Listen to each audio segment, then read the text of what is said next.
continue our NBA Finals coverage live presented by YouTube TV. 16 threes off the bench in a Finals, the most in the history of the NBA Finals for Fred VanVleet. And how about going undefeated? Not able to do that as a team the whole run, but 6-0 when that man Pascal Siakam had 25 or more. So 26 was a good number tonight. Congrats to the two champs. Now, I got to start here because we all have kids. I got 3 small kids. It used to be like it's got to be the shoes. Now you're going to have people making babies everywhere. What in the? I don't think you missed a shot. It didn't seem. Can you give us a sense, because we as parents understand the perspective, what that moment meant and why it kind of changed the game a bit for you? Yeah, it's been unbelievable. I think that just having a perspective, going home in the middle of a slump, not playing the way I wanted to, going home, holding my son, being around my daughter and my girl, and just recharging and coming back. Got my minutes back. My minutes started to go back up. The ball started finding me, and everything just started happening for me at the right time. How much for both of you guys, and Pascal, if I can get you on this one, does the confidence that your leaders have when you think about Kawhi and you think about Kyle and then Mark coming in and Nick Nurse, having you guys to continue to shoot the rock when you get it, how much does that lead to the success that we've seen from you? I think it means everything. It means everything having those guys out there and kind of like trusting us to go out and play our game. And I think I always felt like confident, and when I'm with Fred on the floor or Kyle, it just brings such a calmness to the game that when I'm out there I just feel comfortable, and I just go out there and play. And daggers, I mean, one after another, those big shots. Well, what's the feeling as you're about to kind of get in that spot where you know you're going to take that tough shot? Just line it up. That's what you work for. You work all summer, and you work all year, and you stay confident in yourself. We got great leaders who know they can't do it by themselves, and guys like myself know that these guys need help some nights, and they were throwing everybody at Kawhi, and just being able to step up and make some big plays for us. You know, defensively, I thought you guys were great in this series because you arguably you're running into one of the best offensive machines ever, and I thought the way you guys approach defense and the way you attack defense, and particularly your assignment in terms of guarding Steph Curry. Take us through your mindset and what it's like to guard him. And you're used to helping him recover in defense, but when you're guarding him, there's no such thing as help and recover. Nope. You just have to stay attached. What was your mindset like guarding him? Well, first, I want to say that it's a 5-man job. So I can chase him around. I can do whatever I have to do as best as I can. But if I don't have that help behind me, we don't have those coverages in place to when he does get loose or he does push off or he does get a free one that the next man up steps up and helps me, it wouldn't be possible. So I just wanted to make it tough on him. The first few games, I picked him up full court, turned him, tried to wear on him. He still scored, felt like 1,000 points on me as a defender. You hate getting scored on, but just make it tough on him, and I think it weighed on him, and obviously you don't want to see Klay go down, but with just Steph out there or just Klay out there, you got to make somebody else take a shot. I mean, we got a ego here in terms of just watching how you defended him, how you were locked in. And the thing that I always noticed is that every time he took a shot, you challenge with your left hand. Most players challenge with their right hand. He's a right-hand shooter. You always challenge with your left hand. And that's great technique. That's great defense. You stayed attached. Walk us through in terms of what you're thinking during these situations. Again, just trying to stay attached to him. Once he gives it up is when he's most dangerous. So staying attached to him here. Get a little push off. Mark steps up. He can test the shot. But just me making him work for that. Nothing free and easy. Not giving him anything. Right here, I got clipped a little bit. Me and Serge ran down. And, he started getting some foul calls the last few games. So it kind of changed my approach a little bit in terms of really flying after him. Started stripping down a little bit more and just making him uncomfortable as best I can. And he missed some open ones, but I felt like I did a good job just making it tough on him. Pascal said he was looking out. He said every time you messed up, man, I had your back. He said you can't take all the credit. Mac, he needs some help over there. Zeke, I got news for you. This is not the only thing he's gonna be holding up. He'll be the most improved player in the league. I really do. And I want to ask you about that. Just I think you look, you've earned it. Just your improvement from year to year and just getting better and more comfortable on the NBA floor. Just talk to me about that a little bit. I think it for me, it was just kind of like understanding that I have a chance, to be here and working every single day to get to this level. And even when I'm here, I still get to learn every single day. So I think having the opportunity to make mistakes kind of helped me out. Going games where I'm not going to score, or games where I'm not going to play well, but having the opportunity to go out there and play again, and bouncing back, it means everything. And I'm just excited and kind of like happy to improve every single day, and having the opportunity to go out there and play the game that I love. Yeah, both of you guys have been your improvement, and you guys are young players is out of this world. But I want to know, Fred, you talked about the leadership and the guys on your team. Just talk about the changes that happened over the summer. And a new team this year, and now you said you leaned on your leaders. You guys have improved. You guys took on more of a prominent role. You guys thrived amongst all this change. And just talk about that transition to get to this point now. Yeah, I think it started my rookie year 3 years ago. We came in together, and then last year for sure the culture just shifted a little bit. Guys like myself was able to speak up and say certain things. My role grew, and so when we went through all those changes, obviously with the trade and coaches leaving, like, your leaders are going to have bad days. Your best players are going to have off nights. And when you allow guys like myself, Pascal, Danny Green, Norman Powell to have a voice, it's not nothing crazy, but just to have a voice to be able to step up and kind of empower each other, it allows you to lean on a little bit of everybody versus putting all the pressure on one or two guys. And, we had the best player in the league this year, the best player in these playoffs. Obviously give KD some credit before he got hurt, but to be able to lean on him, he takes the pressure off of everybody. Yeah. He doesn't say much, but when he's on the floor, you know he's going to take the pressure off of you. Yeah, I got to ask you that before we let you go, because Pascal, the Most Improved Award and everything was great, but then you told me when you were sitting here the last few games ago, I said, give me something about Kawhi we wouldn't know. You said tell jokes on the plane. Now, I'm not buying that, and I've been sitting here for days thinking I'm killing myself for not following up. So now that you can't tell me you're thinking about the next game, there is no other game. Be real. Like, what is the behind the scenes of Kawhi that we don't see? Because we marvel at that series.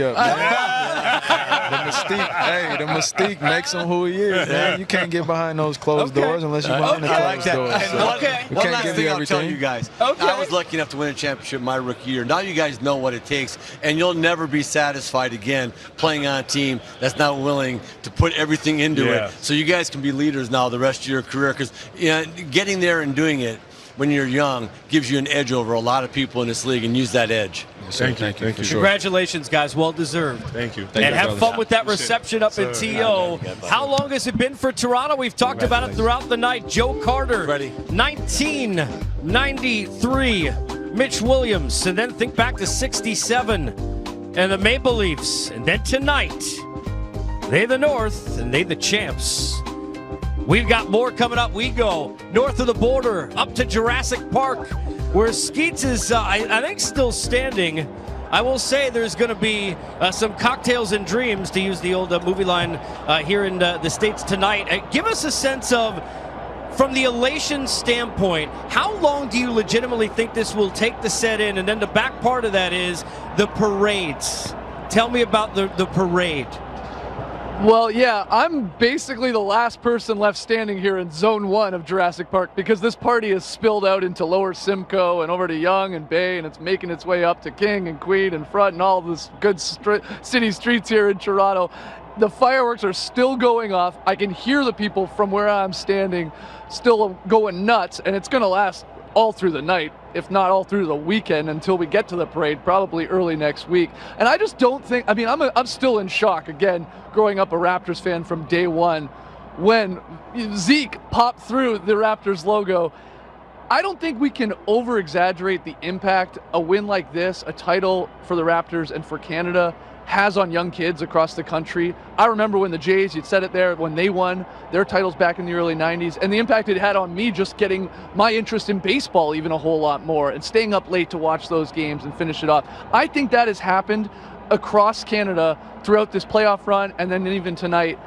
Kids 8, 9, 10 years old getting hooked on this sport, and then going out or talking to their parents and wanting to get into the sport and play the sport, and then you'll just see the impact that'll have years down the line. So it's pretty special, not only for the Raptors and the players, and I'm so excited for guys like Kyle Lowry, the longest tenured Raptor, but I'm really excited for the impact it has really on Canada youth basketball.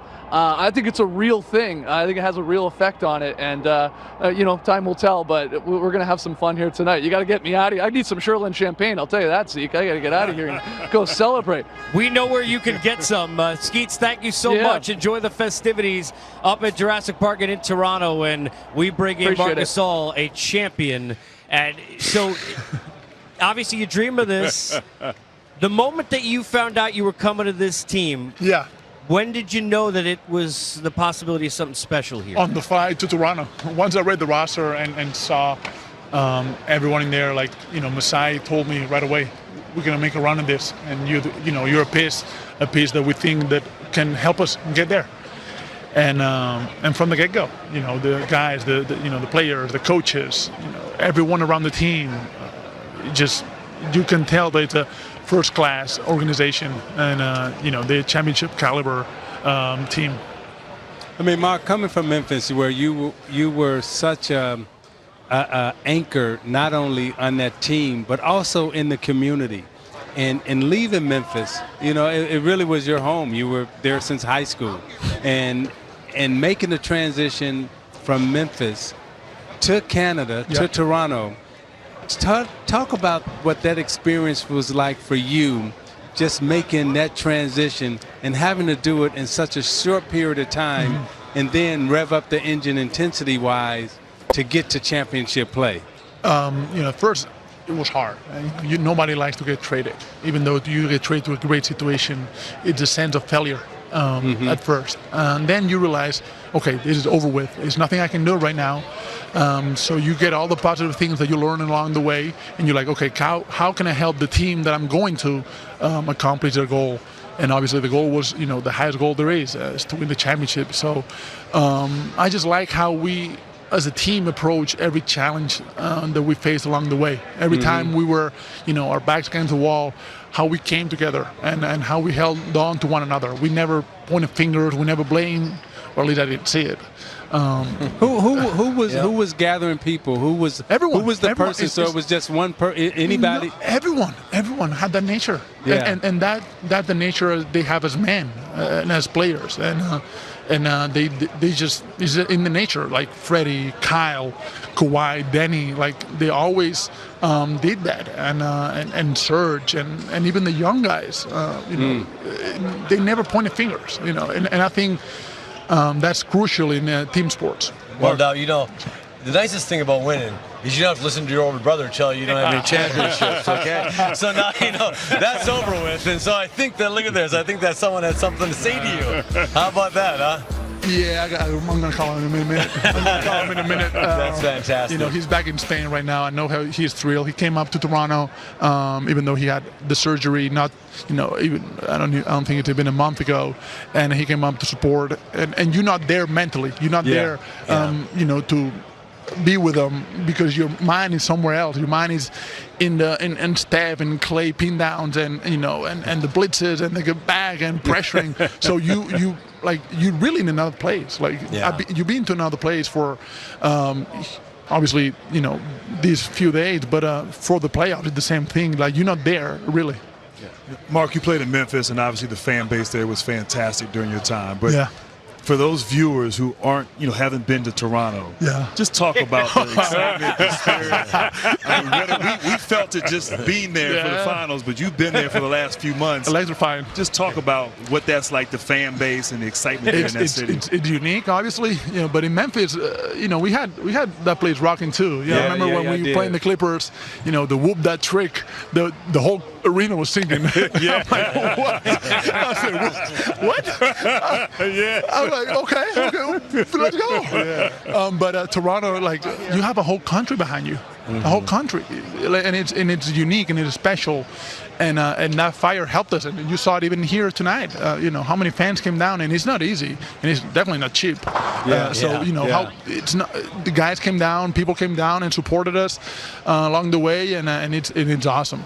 Well, listen, congratulations. Go call your brother. That's more important. And enjoy what's going to be an unbelievable scene in Toronto, Mark. Thank you so much, guys. Congratulations. Marc Gasol, big fella. a champion and deservedly so. Champ. Yet another one of the just seemingly perfect moves that were made by this Raptor team, and the difference that they were from a roster standpoint a year ago to where they were right now. And a big part of that, of course, is Masai Ujiri, who will join us here in a couple of minutes, the architect. We think back to the comments from that presser that we showed at the beginning of the night, guys, of where they were a year ago. But the Gasol, let me go to you, Grant. The Gasol deal, there were questions, hey, Ibaka was playing a lot of minutes and playing great. How does this work? What about Marc became that perfect additional piece in that tweak late on this roster? Well, he was a different player than Ibaka. He could bang inside against the Cousins, but he also has the ability to be a playmaker. He has an intellect. He could shoot the ball from the three-point line. And people forget, he was a defensive player of the year. He's a great position defender. Help side, is in the right place. And personality-wise, just fit with the culture of this and the atmosphere of this ball club. So obviously I can sit here and say it now, but even then, when that trade was consumed, you kind of felt like this is going to work. This is actually going to help this team be that much better and that much more prepared for the postseason. You know, you talked about that real quick, just to follow up on that. I talked to Nick Nurse after they made the trade, and Nick was really excited about getting Marc Gasol for being able to run some high post offense and just using his passing skills. So you hit the nail on the head. They really thought that adding him, and Masai did a great job of adding Marc Gasol. But the coaching staff, you know, it's always nice when you talk to the coaching staff, they make a trade and they're really excited. Yeah. Like Nick Nurse was like, man, I am glad we got this guy because he's going to be able to move the ball and do some stuff. And then we bring in the architect here of the whole thing, Masai Ujiri. Congratulations, bud. Thank you. Can you try and describe the emotions that you have felt even here in the last hour once you finally realized that you were officially going to be bringing a championship back to Toronto? It's so difficult to explain. I don't even believe it right now, to be honest. You can't. All these guys have been through it. I can't even describe it. You see those players celebrate in there, and to me, it's what the players have done and what the coaches have done. They play, they have the pressure on them. They coach, they have the pressure on them, and to perform at a high level. I tell you what, Golden State. It's incredible, and you need some luck. We had some luck. A couple of their guys got hurt. You got to take all those little things here and there, you know. And I'm humbled to see a team that's come here 5 times and what they've done, and then you come here for the first time and see the struggles to get there, and then you really appreciate them. You know, Masai, I like to talk to you about, you know, a hero of yours and a hero of mine, in terms of Nelson Mandela and what he believed about sport. And you've taken that philosophy and put it not only into yourself, but also into the NBA. And then when we look at the Toronto Raptors, you put that culture and you put that philosophy into your team. Talk about a little bit how you did that, and when we look at the diversity of your team, the uniqueness of your team, and the culture that you've put in. He said sports, there's a way that sports brings people together. And when I look at Toronto, it always used to, it got to me that we're kind of looked as the stepchild almost. Sometimes you feel that way because we're the one team that's not in the U.S. But it's not an excuse. You're one of the teams in the NBA, and you should feel great about it. You should feel like you want to compete.